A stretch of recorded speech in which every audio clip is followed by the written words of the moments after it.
पकड़ेला पुलिस तोरा होल हको पागल रे।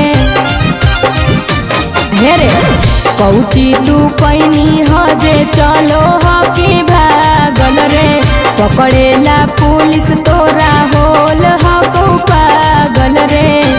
कौची कैनी घटना घर में पुलिस छापा तोर मारा। लगलो 302 के धारा खोजले चलो हो 112। लगलो 302 के धारा खोजले चलो हो 112।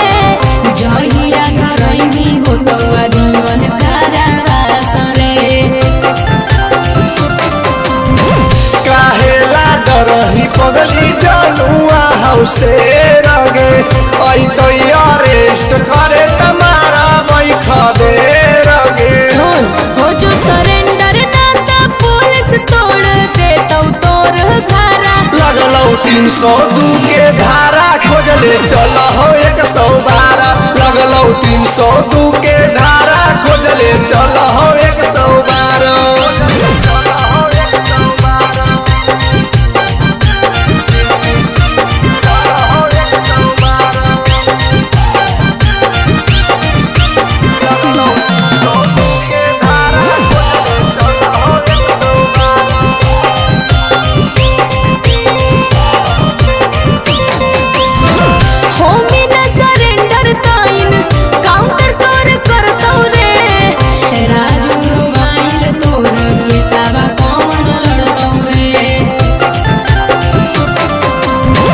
बुझे ना हमारा पगलिए ताना ना लायक गे।